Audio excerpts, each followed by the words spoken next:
I worked in corporate situations. No, really? Yeah. Okay. I worked in Goldman Sachs for a bit. A lot of indie artists can understand that the space can be ruthless, man. Like it's unforgiving. If anybody can put out a song from within their house or their bedroom, and it could pop off. That's just like, hey, man, you got a lot. Yeah. If you got a lot of things you're sitting on, just finish it, or else it's gonna finish you.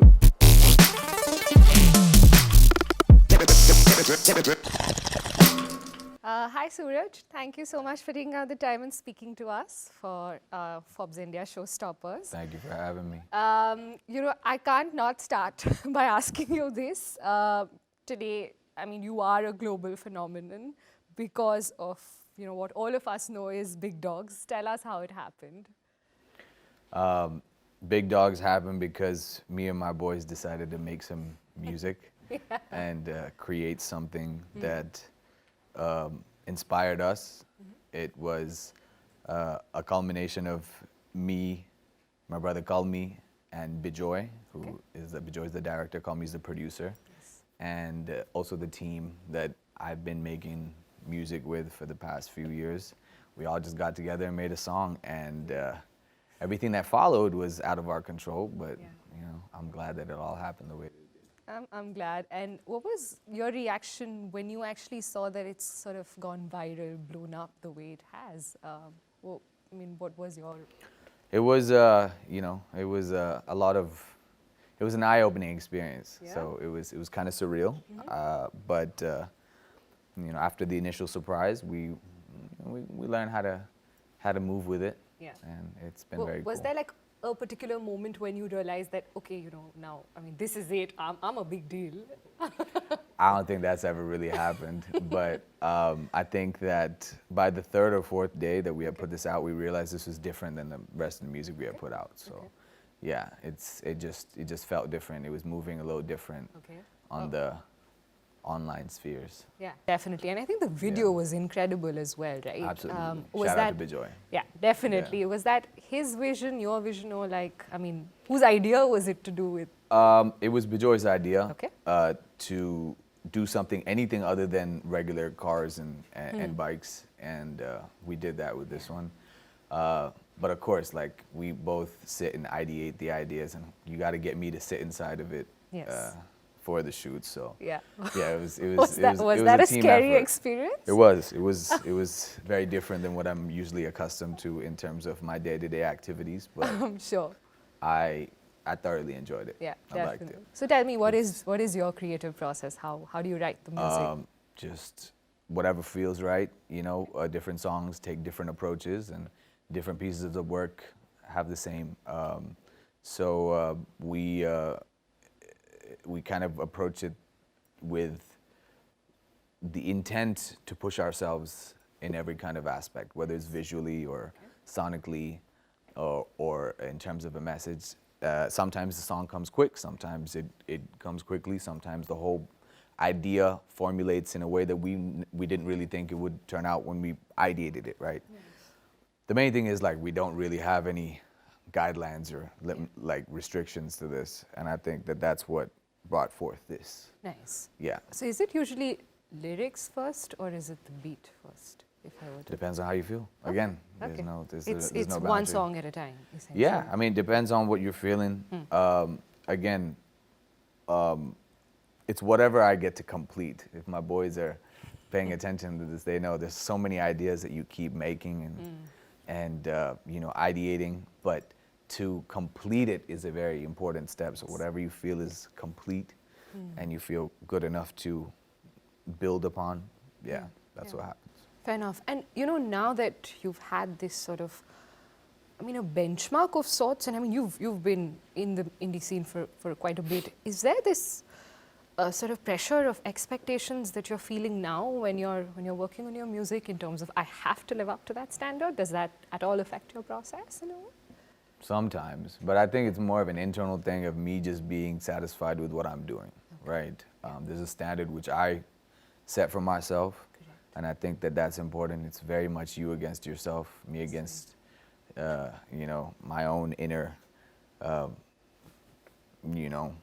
requirements. right? So that is something that only I know, and that's a standard that only I set for myself, and it's as high as it goes. You know, sometimes you pay attention to the noise of the world, and it can be, you know, interesting. But I try to just focus on what I can do. Yeah. You know, there's things you don't have control over, and there's things you have control over, and you know, there's very little we have control over in reality. So you try and focus on the things that you have some semblance of control. Fair We'll enough. see.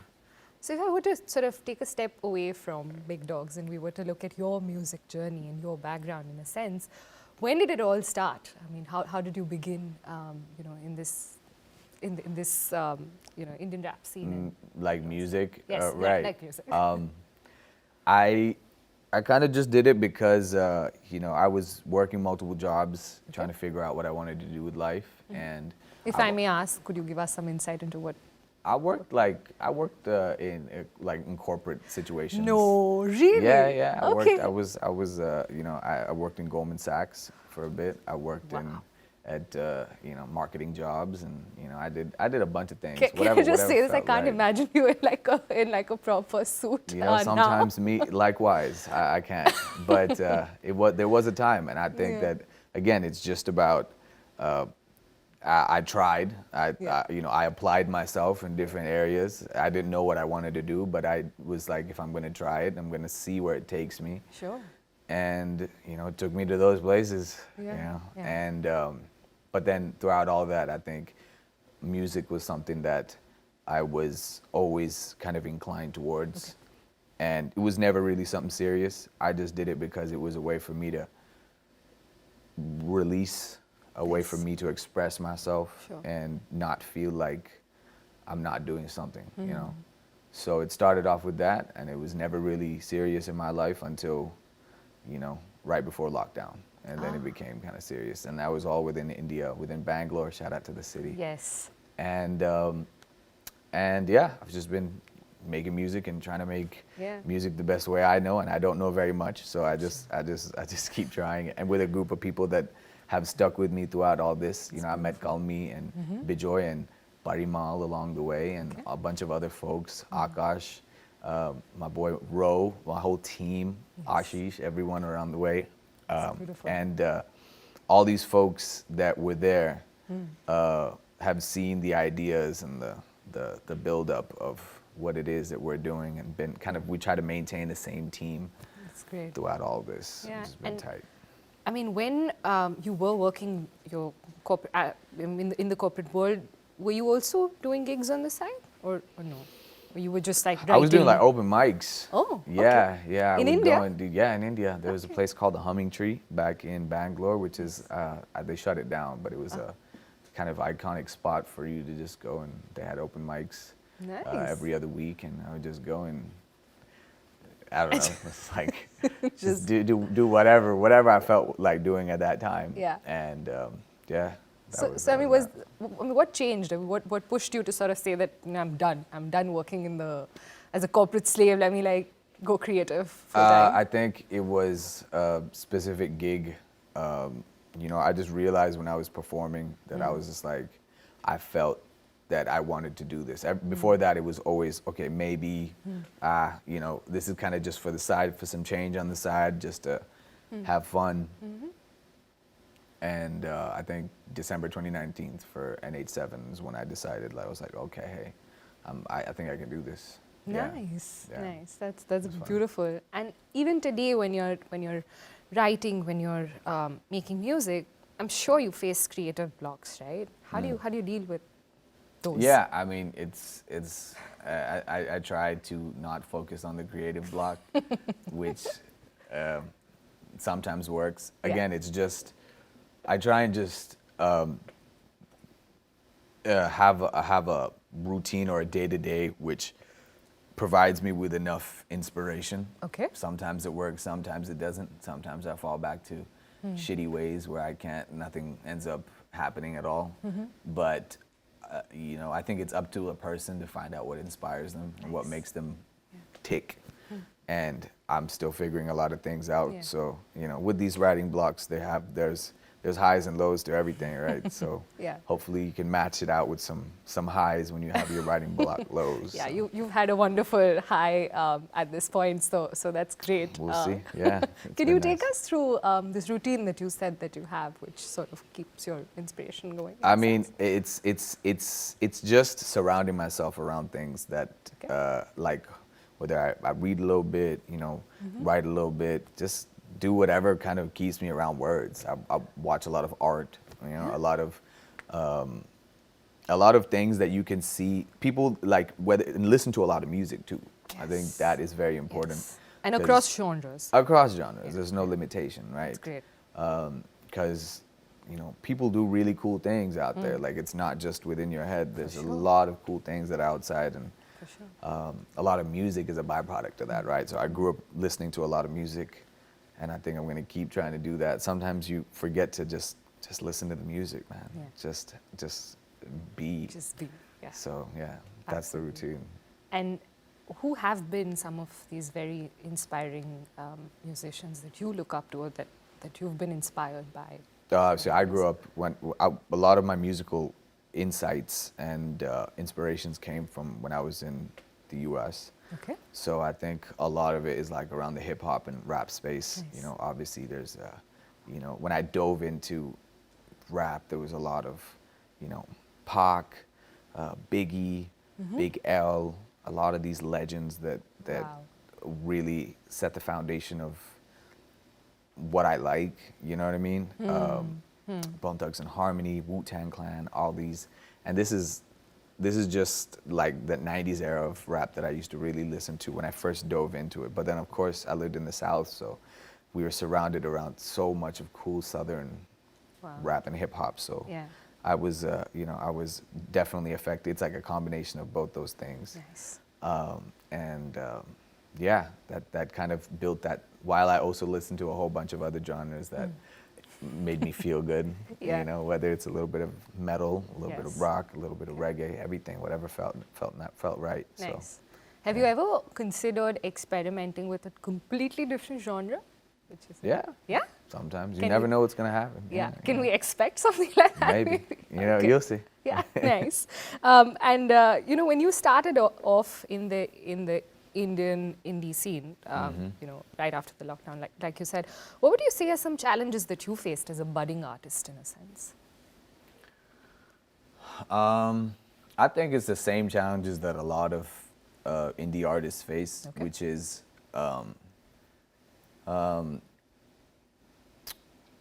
like when it comes to your sound and style, when you have so much that inspires you or so much that you've been surrounded around, where do you want to go? How do you want to, what do you want to experiment with? All these internal questions obviously you have, but within the indie space, it can be very challenging if you're an artist and you're just trying to, get yourself heard. You're trying to make something that has an impact within you and the people, right? Finding that balance is important. Right. And it's a struggle for at least for me, when it comes to, you're putting something out. Initially, you find that place where you're learning. Yeah.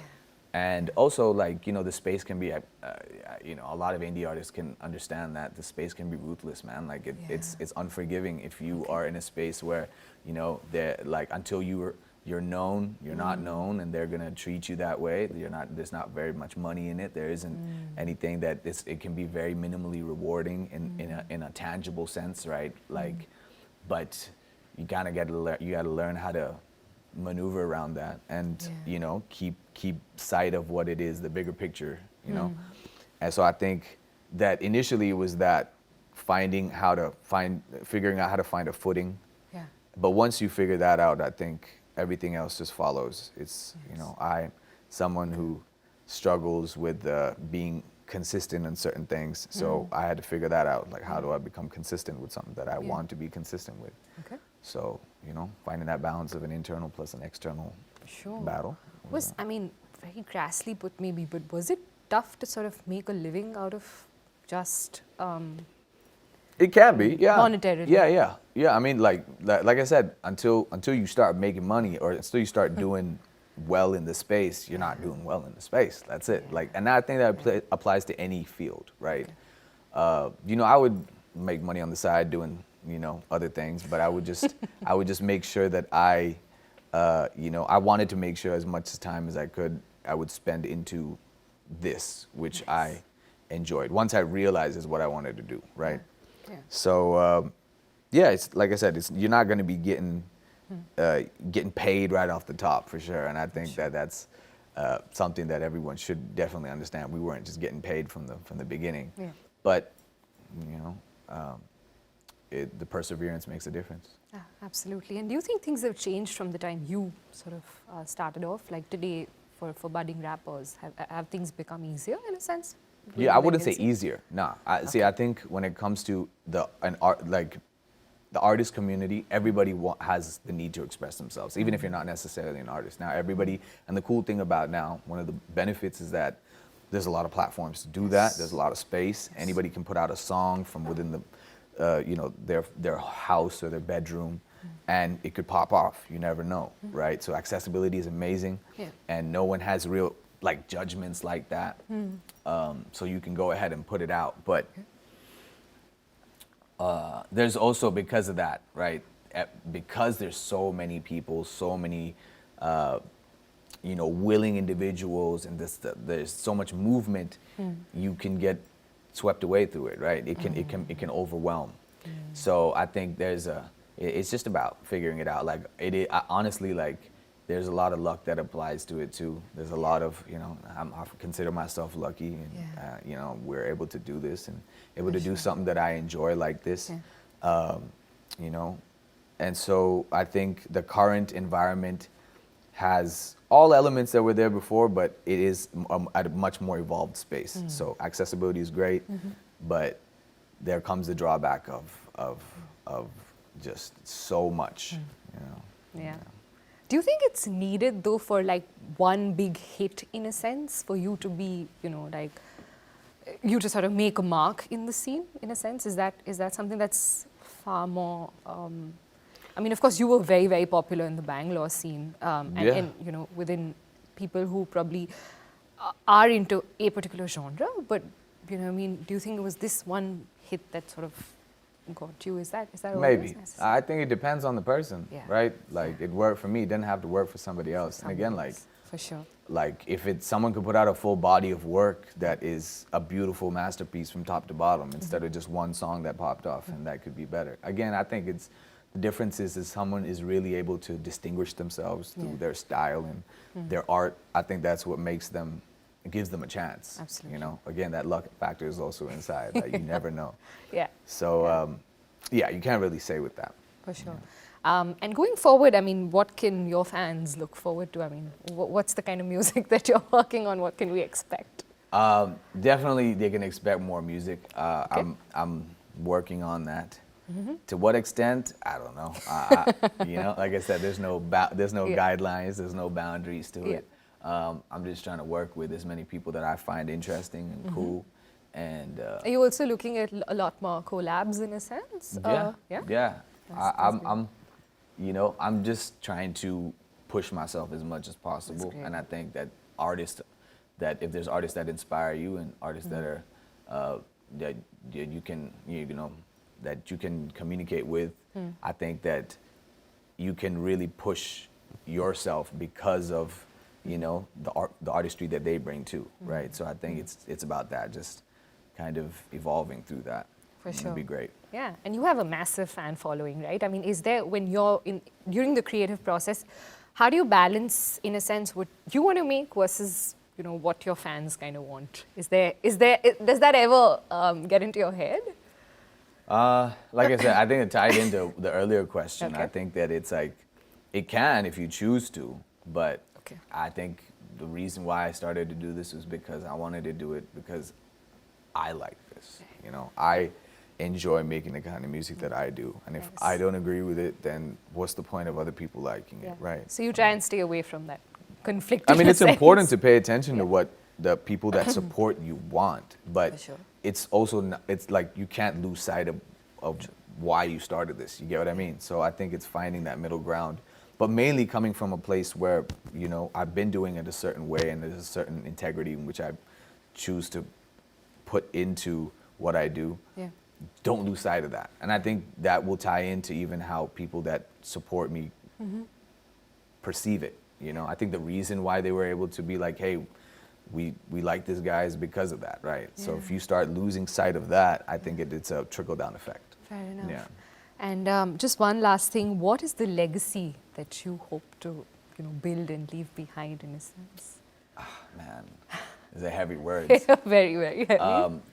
In terms of, I just want to make sure that I leave no stone unturned, Okay. and I'm able to reach a place where I feel, satisfied.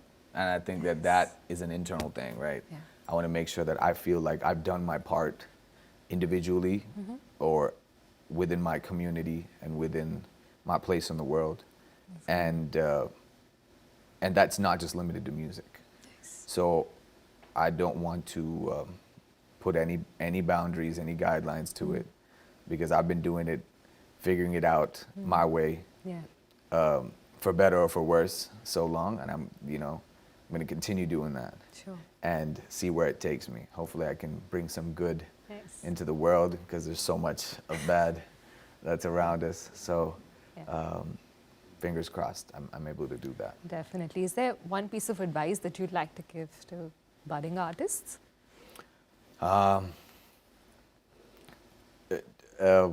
Damn. I'm no one to be taking great advice from, man. But honestly, don't say that. honestly, just try and have fun when you're doing what you're Yeah. doing, and don't lose sight of why you started it. Because if you do, you start losing sight of a lot of other things. And try and finish your work. Is that an advice that you're giving yourself also? Yeah. No, it's just like, hey, man, you got a lot. Yeah. If you got a lot of things you're sitting on, just finish it, or else it's gonna finish you. And Nice. yeah, that's it.